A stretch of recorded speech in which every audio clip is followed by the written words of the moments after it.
Matahari pagi baru saja menembus pepohonan ketika Aldi berjalan pulang dari hutan kecil di belakang desa. Anak laki-laki berusia 12 tahun itu memikul seikat kayu bakar di punggungnya, langkahnya pelan namun penuh semangat. Hari itu, seperti biasa, ia ingin membantu neneknya yang semakin renta.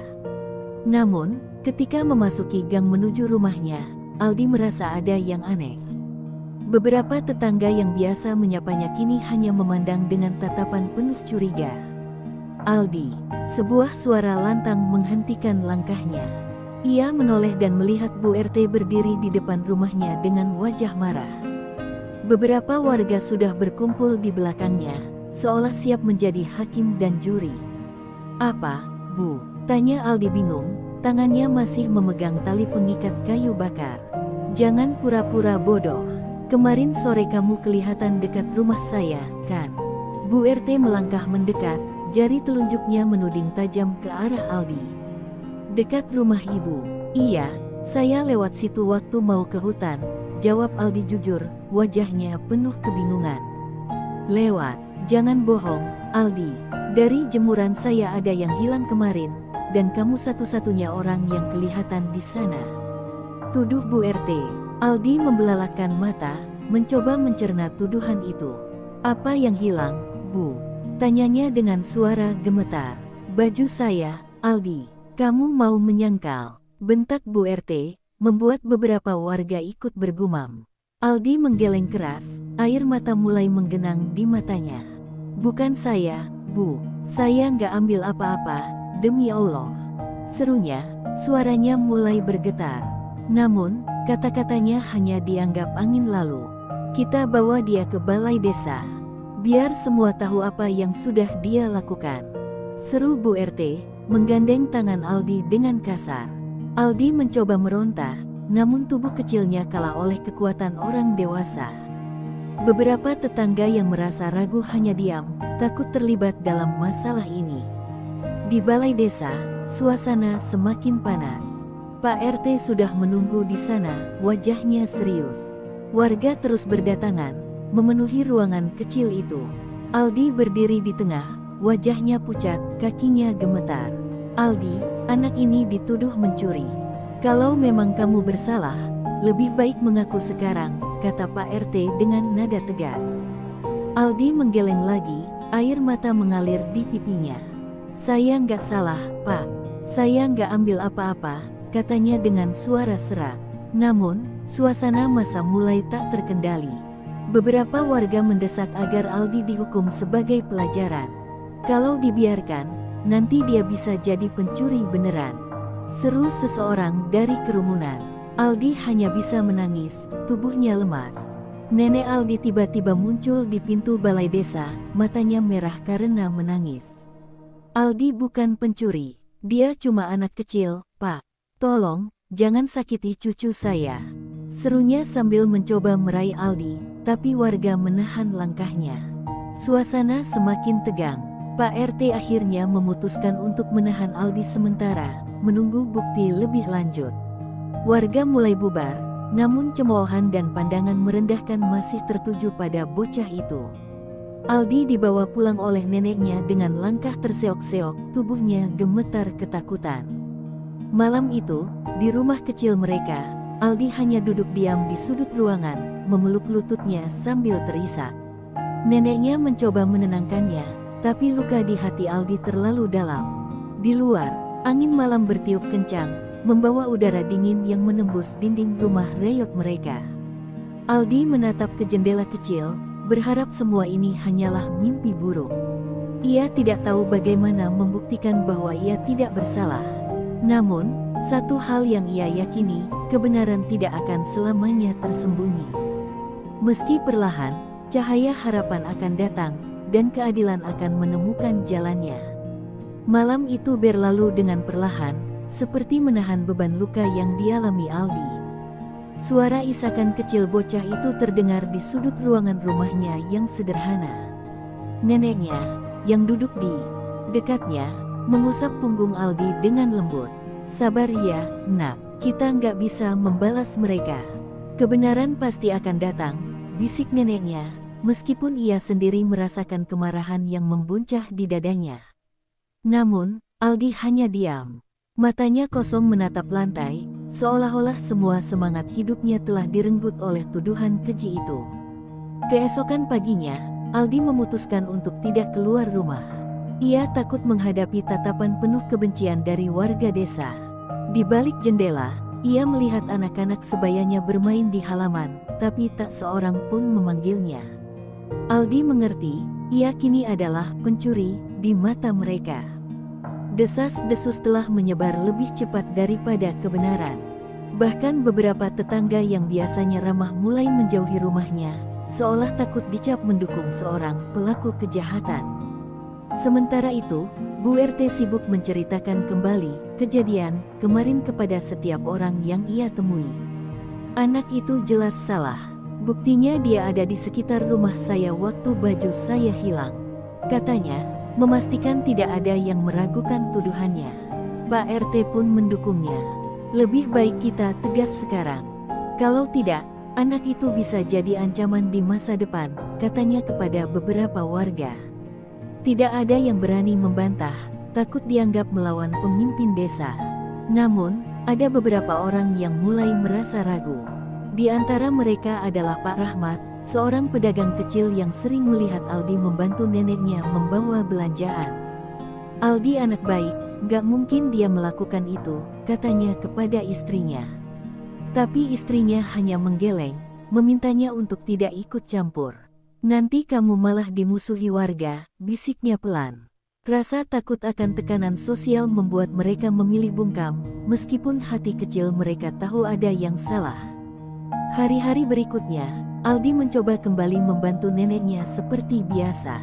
Tapi setiap langkahnya diikuti tatapan mencemooh dan bisikan-bisikan tajam. Itu dia anaknya, seseorang berbisik sambil menatap Aldi. Bahkan di pasar, penjual yang biasanya ramah menolak melayaninya dengan alasan tidak ingin kehilangan barang. Aldi hanya bisa menunduk, menahan air mata yang menggenang di pelupuk matanya. Ia tahu bahwa tidak ada satupun yang percaya padanya. Ketegangan di desa itu memuncak ketika seorang warga menemukan sesuatu yang mengejutkan. Di tepi hutan kecil di pinggir desa, Pak Rahmat melihat seekor monyet liar sedang membawa sesuatu. Ketika didekati, ia terkejut melihat tumpukan pakaian, termasuk beberapa baju yang hilang dari jemuran warga, berada di dekat sarang monyet itu. Astaga! Jadi ini yang sebenarnya terjadi, gumam Pak Rahmat, matanya membelalak. Ia segera membawa kabar itu ke desa. Kabar tentang penemuan itu menyebar dengan cepat. Bu RT yang tadinya merasa di atas angin mulai kehilangan wibawa. Beberapa warga mulai mempertanyakan tindakannya. Kita salah menuduh Aldi, kata Pak Rahmat dengan tegas di hadapan kerumunan warga. Namun, Bu RT mencoba membela diri. Tapi dia ada di sana waktu itu. Itu mencurigakan, kan? Ujarnya, meski suaranya terdengar goyah. Di tengah keramaian itu, Pak RT akhirnya meminta semua warga berkumpul di balai desa. Dengan nada serius, ia mengatakan, kami akan menyerahkan kasus ini ke pihak berwajib untuk memastikan tidak ada kesalahpahaman lagi. Namun, bagi Aldi, kata-kata itu tidak cukup untuk menghapus rasa sakit yang ia rasakan. Luka yang ia derita bukan hanya karena tuduhan itu, tetapi karena kepercayaan yang direnggut darinya. Pagi itu, balai desa kembali ramai. Warga berkumpul setelah mendengar kabar bahwa monyet liar di pinggir hutan adalah penyebab hilangnya pakaian dari jemuran warga, termasuk baju Bu RT yang menjadi alasan utama Aldi dituduh.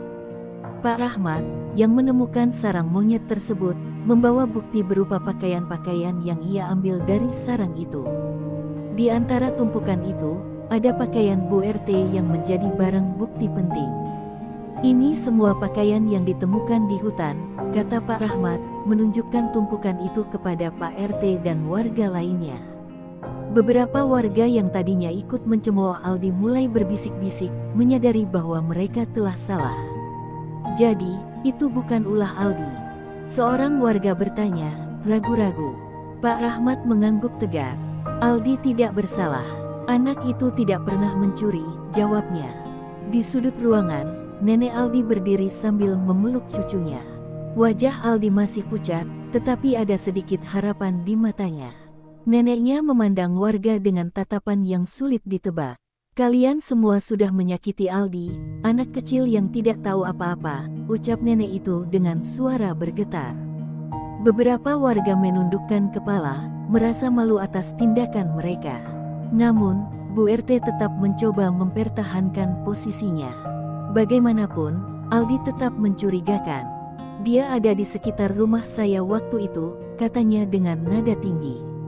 Namun, suaranya tidak lagi mendapat dukungan seperti sebelumnya. Warga mulai mempertanyakan sikapnya. "Bu, bukankah kita terlalu cepat menuduh? Aldi bahkan tidak diberi kesempatan untuk membela diri," kata seorang ibu, suaranya lirih tetapi penuh ketegasan. Pak RT, yang biasanya menjadi panutan, kini berada dalam posisi sulit. Ia menghela napas panjang sebelum akhirnya berkata, "Kita sudah melakukan kesalahan besar. Aldi harus dibersihkan namanya, dan orang-orang yang terlibat harus bertanggung jawab." Matanya menatap Bu RT, istrinya sendiri, yang tampak terguncang. "Kita tidak bisa menyelesaikan masalah ini di sini. Saya akan melaporkan kejadian ini ke pihak berwajib," lanjutnya dengan nada berat. Keputusan itu mengejutkan semua orang, termasuk Bu RT. "Apa? Kamu serius, Pak?" tanyanya dengan nada panik. Namun, Pak RT tetap teguh. Ia tahu bahwa jika mereka tidak bertindak benar sekarang, reputasi mereka sebagai pemimpin desa akan hancur sepenuhnya. Beberapa warga mendukung keputusan itu, sementara yang lain hanya diam, merasa takut dengan konsekuensinya. Hari itu, pihak berwajib dipanggil untuk menyelidiki lebih lanjut. Bu RT dan beberapa warga yang terlibat dalam penghakiman terhadap Aldi dipanggil untuk dimintai keterangan. Proses hukum dimulai, dan untuk pertama kalinya, Aldi merasa bahwa keadilan sedang bekerja untuknya. Meski tubuhnya masih lemah dan hatinya penuh luka, ia menggenggam tangan neneknya erat. "Nek, apa ini berarti aku nggak akan dituduh lagi?" tanyanya pelan. Neneknya tersenyum kecil, meski matanya basah. "Iya, Nak, mereka akhirnya tahu kamu tidak bersalah." Namun, bagi Aldi, keadilan tidak serta-merta menghapus trauma yang ia alami. Malam itu, ketika hujan turun, ia menatap langit dari jendela rumah kecilnya. Ia tahu bahwa hidupnya akan berubah, tetapi tidak lagi sama seperti dulu. Desa yang dulu ia kenal sebagai tempat penuh kehangatan kini meninggalkan luka mendalam. Tapi dalam hatinya, ia bersumpah untuk tetap kuat, percaya bahwa masa depan masih punya tempat untuk harapan. Sejak kebenaran terungkap, suasana desa tak lagi sama. Warga yang dahulu begitu mudah menghakimi Aldi kini lebih banyak diam, merasa malu atas tindakan mereka. Namun, bagi Aldi, luka yang tertanam dalam hatinya tak mudah hilang. Setiap kali ia melangkah keluar rumah, tatapan mata yang pernah menghukumnya kini berubah menjadi rasa bersalah. Tapi bagi Aldi, semua itu terasa hampa. Di sekolah, situasi tidak jauh berbeda. Teman-temannya yang dulu sering bermain dengannya sekarang menjaga jarak. "Aku nggak tahu kalau kamu nggak salah, maaf ya," bisik seorang anak di bangku sebelah. Aldi hanya tersenyum kecil, meski dalam hatinya ia ingin berteriak. Permintaan maaf itu terlambat, pikirnya. Mereka pernah meninggalkannya di saat ia paling membutuhkan dukungan. Sementara itu, di balai desa, proses hukum terhadap Bu RT dan warga lain yang terlibat penghakiman terus berjalan. Pak RT yang menyerahkan kasus ini ke pihak berwajib harus menghadapi rasa malu yang berat. "Saya tidak menyangka semua ini akan berakhir seperti ini," katanya kepada salah satu warga. Ia kini sering menyendiri, mencoba memahami bagaimana ia bisa membiarkan istrinya memimpin amukan massa tanpa bukti yang jelas. Bu RT, yang tadinya begitu percaya diri, kini harus menjalani pemeriksaan intensif. Meski ia mencoba membela dirinya dengan alasan bahwa tindakannya adalah untuk menjaga keamanan desa, hukum tetap tidak berpihak padanya. "Saya hanya ingin memberikan pelajaran," katanya dalam salah satu pemeriksaan. Tapi bagi hukum, Tindakannya adalah pelanggaran hak asasi, terutama terhadap anak kecil seperti Aldi. Di rumah kecilnya, Aldi berusaha melanjutkan hidup seperti biasa. Neneknya terus memberinya semangat, meski ia tahu luka batin Aldi sulit sembuh. "Kamu anak yang kuat, Aldi. Ingat, apapun yang terjadi, nenek selalu bangga sama kamu," katanya sambil memeluk cucunya. Aldi mengangguk, tapi matanya tetap sendu. Baginya, kehangatan dari neneknya adalah satu-satunya yang membuatnya bertahan. Hari demi hari berlalu, dan perlahan kasus itu mulai reda. Pak RT mengundurkan diri dari jabatannya, merasa tidak lagi pantas menjadi pemimpin desa. Posisi yang kosong itu membuat desa terpecah. Beberapa warga mendukung keputusan Pak RT, sementara yang lain menganggap dia terlalu lemah. Namun, bagi Aldi dan neneknya, itu bukan lagi urusan mereka. Suatu hari, Aldi duduk di bawah pohon besar di pinggir desa, tempat ia sering merenung. Ia menatap langit biru dengan tatapan kosong, mengingat semua yang telah terjadi. Rasa sakit, penghinaan, dan ketidakadilan itu masih membekas, tetapi ia mulai menyadari sesuatu. "Aku harus kuat, aku nggak boleh kalah," bisiknya pada dirinya sendiri. Ia tahu bahwa meskipun luka itu tidak akan hilang, ia harus melangkah maju. Malam itu, ketika angin dingin menyelimuti desa, Aldi berbicara kepada neneknya dengan suara yang lebih tegas dari sebelumnya. "Nek, aku nggak mau terus-terusan di sini. Aku mau belajar, aku mau pergi dari desa ini suatu hari nanti, jadi orang yang nggak bisa diperlakukan sembarangan." Neneknya terkejut, tapi ia melihat tekad di mata Aldi. Dengan suara penuh kasih, ia menjawab, "Nenek percaya sama kamu, Nak. Kejarlah apa yang kamu impikan." Waktu berlalu, tetapi bayang-bayang masa lalu masih sering menghantui Aldi. Meskipun kebenaran telah terungkap, beban tuduhan dan penghinaan yang ia terima seolah menjadi luka yang sulit sembuh. Aldi kini jarang berbicara dengan siapapun, bahkan dengan neneknya. Hari-harinya diisi dengan pekerjaan rumah sederhana dan merenung di bawah pohon besar di tepi desa. Di tempat itu, ia merasa jauh dari tatapan orang-orang yang pernah menghakiminya. Di sisi lain, Pak RT dan Bu RT kini menjadi pembicaraan utama di desa.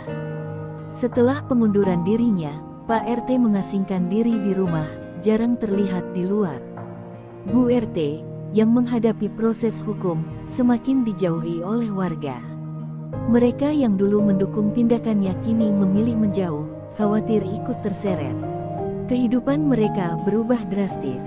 Desa yang pernah mereka pimpin kini melihat mereka sebagai contoh buruk dari kekuasaan yang disalahgunakan. Sementara itu, Nenek Aldi berusaha keras untuk memulihkan semangat cucunya. Suatu pagi, ia memanggil Aldi yang sedang duduk diam di halaman. "Nak, apa kamu tidak ingin pergi sekolah lagi? Kamu punya masa depan yang panjang," tanyanya lembut. Aldi menatap neneknya, matanya penuh keraguan. "Apa gunanya, Nek? Semua orang masih memandangku seperti aku ini pelaku kejahatan," jawabnya pelan. Namun, neneknya tidak menyerah. "Mereka mungkin memandangmu begitu, tapi kamu tahu siapa dirimu. Itu yang paling penting." Perkataan itu terus terngiang di pikiran Aldi. Meski hatinya masih berat, ia mulai berpikir untuk bangkit. Suatu hari, ia memberanikan diri pergi ke pasar bersama neneknya. Di sana, ia mendengar bisikan-bisikan warga, tetapi untuk pertama kalinya ia mencoba mengabaikannya. "Lihat, Nak, tidak semua orang membencimu. Lihat Pak Rahmat itu, dia tersenyum ke arahmu," bisik neneknya sambil menggenggam tangan Aldi. Aldi mengangguk kecil, meski langkahnya masih ragu. Pak Rahmat, yang selama ini mendukung Aldi, mendekatinya. "Aldi, bagaimana kabarmu? Maaf ya, dulu saya nggak bisa bantu lebih banyak," katanya dengan suara penuh penyesalan. Aldi hanya mengangguk pelan, tapi untuk pertama kalinya ia merasakan kehangatan dari seseorang selain neneknya. "Kalau ada yang kamu butuhkan, jangan ragu datang ke rumah saya, ya," lanjut Pak Rahmat. Kata-kata itu menjadi secercah harapan bagi Aldi, bahwa tidak semua orang di desa ini melupakannya. Di malam yang sepi, Nenek Aldi mendatangi Pak Rahmat. Ia meminta bantuan untuk mencarikan jalan agar Aldi bisa melanjutkan pendidikan di kota, jauh dari desa yang penuh kenangan buruk. Saya ingin dia punya kehidupan yang lebih baik, Pak. Saya tidak mau dia terjebak di sini, katanya dengan mata berkaca-kaca. Pak Rahmat, yang merasa bersalah atas ketidakberdayaannya sebelumnya, setuju membantu. Ia menghubungi seorang kenalannya di kota, seorang guru yang sering memberikan beasiswa kepada anak-anak kurang mampu. Beberapa minggu kemudian, kabar baik datang. Aldi diterima untuk bersekolah di kota dengan beasiswa penuh. Neneknya memberitahu Aldi dengan penuh haru. "Nak, ini kesempatanmu. Kamu bisa meninggalkan semua kenangan buruk di sini dan memulai hidup baru," katanya sambil memeluk cucunya erat. Aldi merasa campur aduk. Ia senang, tetapi juga sedih harus meninggalkan neneknya. "Aku nggak mau ninggalin nenek sendirian," katanya dengan suara bergetar. Namun, neneknya tersenyum. "Jangan pikirkan nenek, kebahagiaanmu adalah kebahagiaan nenek." Pada hari keberangkatannya, Aldi berdiri di depan rumahnya, memandang desa kecil yang telah memberinya luka dan pelajaran berharga. Warga yang dulu menghinanya kini berkumpul untuk mengucapkan selamat tinggal. Beberapa meminta maaf dengan tulus, meski Aldi hanya menjawab dengan anggukan singkat. Ia tahu perjalanan ini bukan hanya tentang meninggalkan desa, tetapi juga tentang mencari dirinya sendiri dan membuktikan bahwa ia bisa bangkit dari keterpurukan. Kereta yang membawa Aldi menuju kota melaju perlahan, meninggalkan desa yang selama ini menjadi tempat ia tumbuh. Dari balik jendela, Aldi memandang sawah-sawah yang membentang luas. Ia merasa gugup, sekaligus lega. Untuk pertama kalinya, ia akan memulai kehidupan di tempat yang tidak ada yang mengenalnya sebagai bocah yang pernah dihujat. Di sebelahnya, Nenek Aldi menggenggam tangannya erat. Meskipun berat, ia memutuskan untuk menemani cucunya sampai ke kota untuk memastikan semuanya berjalan lancar. Saat tiba di kota, Aldi merasa kagum sekaligus terintimidasi. Gedung-gedung tinggi dan keramaian kota membuatnya merasa kecil. Ia belum pernah melihat tempat seperti ini sebelumnya. Guru yang akan menjadi wali asuhnya, Pak Jaya, menyambut mereka di stasiun dengan senyum hangat. "Aldi, selamat datang di rumah baru kamu," katanya sambil menepuk bahunya. Aldi mengangguk pelan, masih terlalu gugup untuk berbicara. Pak Jaya membawa mereka ke sebuah rumah sederhana namun nyaman. "Kamu akan tinggal di sini bersama anak-anak lain yang juga mendapatkan beasiswa," jelasnya. Aldi melihat beberapa anak sebaya yang tampak ramah, tetapi ia merasa asing. "Semua akan baik-baik saja, Aldi. Nenek selalu di sini, meski tidak secara fisik," bisik neneknya sebelum ia berpamitan. Pelukan neneknya malam itu terasa berat, seperti mengirimkan semua doa dan kekuatan untuk Aldi yang akan melangkah sendiri. Hari pertama di sekolah barunya menjadi tantangan besar bagi Aldi. Ia merasa seperti orang luar, dikelilingi oleh teman-teman baru yang terlihat percaya diri. Guru memperkenalkannya di depan kelas, dan beberapa anak menyambutnya dengan senyum, tetapi Aldi masih merasa waspada. Ia takut bahwa orang-orang ini suatu hari akan menilai dan menyakitinya seperti yang dilakukan orang-orang di desanya. Namun, ada satu anak, Arif, yang mendekatinya saat jam istirahat. "Hai, Aldi, kamu suka main bola? Kita ada tim di sini," katanya dengan ramah.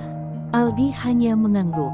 Hubungan kecil itu perlahan membuka jalan bagi Aldi untuk merasa diterima. Arif dan beberapa teman lainnya mengajaknya bermain di lapangan sekolah setiap sore. Meski awalnya canggung, Aldi mulai menemukan kenyamanan di tengah keriuhan permainan mereka.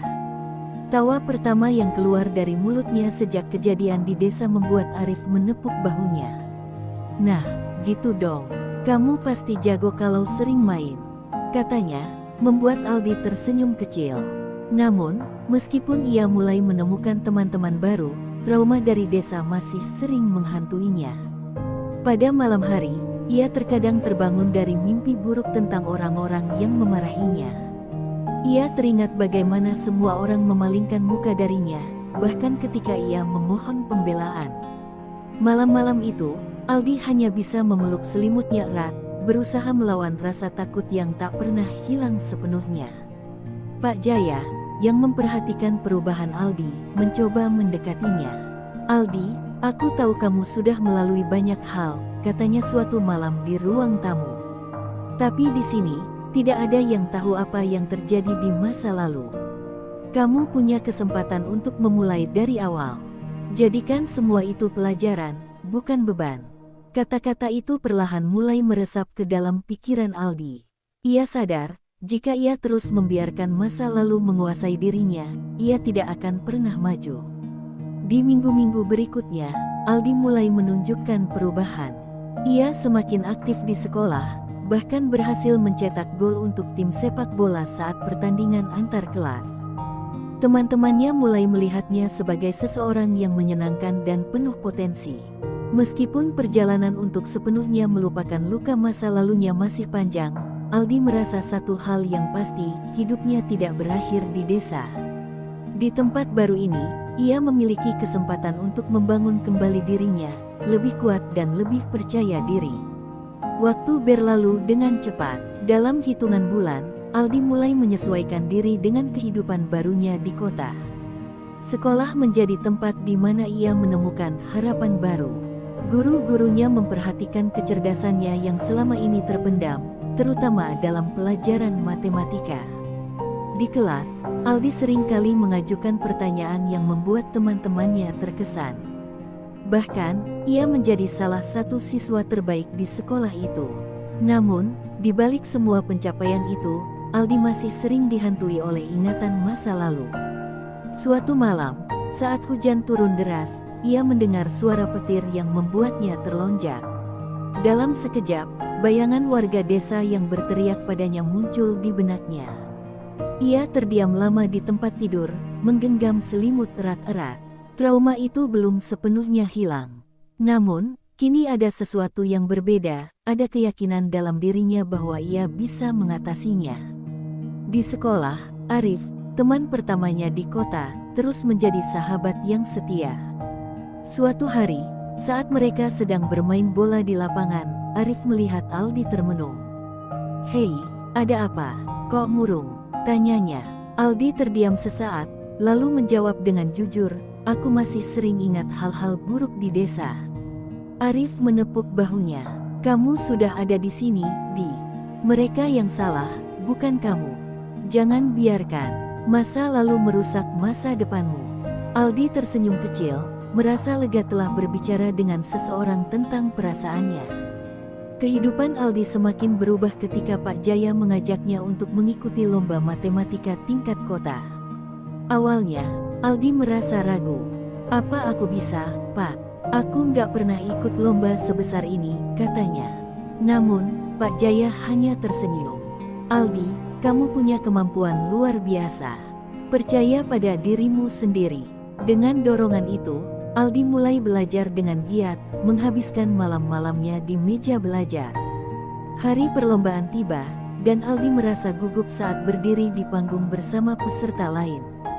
Namun, ia mengingat semua yang telah ia lalui, kesedihan, penghinaan, dan rasa tidak adil. Semua itu, baginya, adalah pelajaran hidup yang membentuknya menjadi lebih kuat. Dengan tekad penuh, ia mengerjakan setiap soal dengan hati-hati. Ketika namanya diumumkan sebagai juara kedua, Aldi merasa seperti mimpi. Untuk pertama kalinya, ia merasakan penghargaan atas kerja kerasnya. Berita kemenangan itu sampai ke desa. Pak Rahmat, yang masih sering berhubungan dengan nenek Aldi, membawa kabar tersebut kepada warga. "Aldi sekarang sudah jadi juara lomba matematika di kota," katanya dengan bangga. Warga yang dulu mencemooh Aldi mulai menyadari betapa mereka telah salah menilainya. Beberapa bahkan mengunjungi nenek Aldi untuk menyampaikan rasa bangga dan penyesalan mereka. Namun, nenek Aldi hanya tersenyum. "Semua sudah berlalu. Yang penting sekarang Aldi bisa bahagia," katanya. Sementara itu, di kota, Aldi mulai merasakan kepercayaan diri yang tumbuh dalam dirinya. Ia sadar bahwa masa lalunya tidak bisa dihapus, tetapi ia juga tahu bahwa itu tidak harus menentukan masa depannya. Ketika ia menatap piala yang baru ia terima, ia berbisik pada dirinya sendiri, "Aku bukan lagi Aldi yang dulu. Aku lebih kuat dari semua itu." Malam itu, untuk pertama kalinya sejak ia meninggalkan desa, Aldi tidur dengan tenang. Tidak ada lagi mimpi buruk atau bayangan masa lalu yang menghantuinya. Ia merasa bahwa luka yang pernah menyakitinya kini mulai tertutup perlahan, digantikan oleh harapan dan tekad untuk melangkah lebih jauh. Di suatu pagi yang cerah, Aldi berdiri di depan kaca, menatap dirinya sendiri dengan rasa percaya diri yang baru. Setelah meraih juara dalam lomba matematika, hidupnya mulai terasa berbeda. Ia tidak lagi merasa seperti anak yang terjebak dalam bayang-bayang masa lalu. Dengan senyum di wajahnya, ia siap menghadapi tantangan berikutnya. "Aku bisa," gumamnya pelan, seperti meyakinkan diri. Namun, kehidupan tidak selalu berjalan mulus. Suatu hari, saat Aldi sedang duduk di kelas, Pak Jaya datang dengan wajah serius. "Aldi, ada kabar buruk," katanya pelan. Aldi merasa jantungnya berdetak lebih cepat. "Ada apa, Pak?" tanyanya dengan cemas. "Kabar ini dari desa. Warga menginginkanmu kembali, dan mereka ingin meminta maaf secara resmi," jelas Pak Jaya. Aldi terdiam sejenak, perasaan campur aduk. Menghadapi orang-orang yang dulu menghakiminya adalah hal yang paling ia hindari, tetapi juga yang tak bisa ia elakkan selamanya. Pak Jaya memberikan waktu bagi Aldi untuk berpikir. Ia tahu betul, permintaan maaf dari warga desa bisa menjadi titik balik dalam hidup Aldi, namun juga bisa membuka kembali luka lama. Aldi merasa bingung. Selama ini ia berusaha melupakan semua itu dan membangun hidup baru di kota. Lalu mengapa mereka ingin bertemu? Apa yang bisa mereka tawarkan selain penyesalan yang terlambat? Malam itu, Aldi berbicara dengan neneknya melalui telepon. "Nek, aku nggak tahu harus bagaimana. Mereka ingin bertemu dan meminta maaf," ujarnya dengan suara gemetar. "Aldi, tidak ada yang bisa mengubah masa lalu. Tapi ingatlah, kamu bukan lagi anak yang dulu. Kamu sudah lebih kuat," kata neneknya dengan lembut. Kata-kata neneknya itu memberi Aldi sedikit ketenangan, tetapi rasa takut dan cemas tetap mengganggunya. Ia merasa takut jika bertemu dengan mereka, luka lama akan kembali terbuka. Keesokan harinya, Aldi memutuskan untuk kembali ke desa, ditemani oleh Arif dan Pak Jaya. Perjalanan pulang terasa berat, tetapi juga memberikan kesempatan bagi Aldi untuk merasakan kembali apa yang telah dia perjuangkan.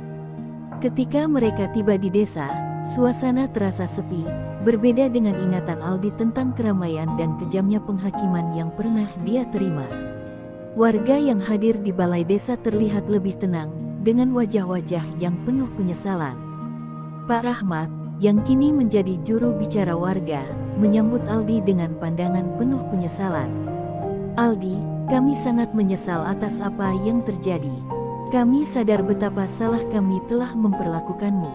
Kami ingin kamu tahu bahwa kamu adalah anak yang tidak bersalah, dan kami ingin memperbaiki semuanya," katanya dengan suara terbata. Aldi hanya terdiam, tidak tahu harus berkata apa. Meski hatinya bergetar, ia tahu bahwa kata-kata maaf itu hanya sebagian dari proses penyembuhan yang harus ia lalui. Aldi menatap Pak Rahmat dan seluruh warga yang hadir. Untuk pertama kalinya, ia tidak merasa takut atau marah. Namun, ada perasaan yang lebih dalam, sebuah rasa lega dan pembebasan. "Saya tidak tahu apakah saya bisa memaafkan semuanya begitu saja. Tapi saya ingin melanjutkan hidup saya," kata Aldi dengan suara yang tegas. Memaafkan bukan berarti melupakan, tapi itu adalah cara untuk memberi kesempatan pada diri sendiri untuk maju. Setelah pertemuan itu, Aldi kembali ke kota, dan hidupnya semakin terasa penuh dengan peluang baru. Ia belajar untuk melepaskan masa lalu yang kelam dan memandang masa depan dengan penuh harapan. Desa dan semua kenangan buruk itu tetap ada, tetapi Aldi tahu satu hal pasti, ia tidak akan pernah menjadi korban lagi. Aldi telah menemukan kekuatannya, dan tidak ada lagi yang bisa menghalanginya untuk meraih impian-impian besar yang telah ia tetapkan untuk dirinya sendiri.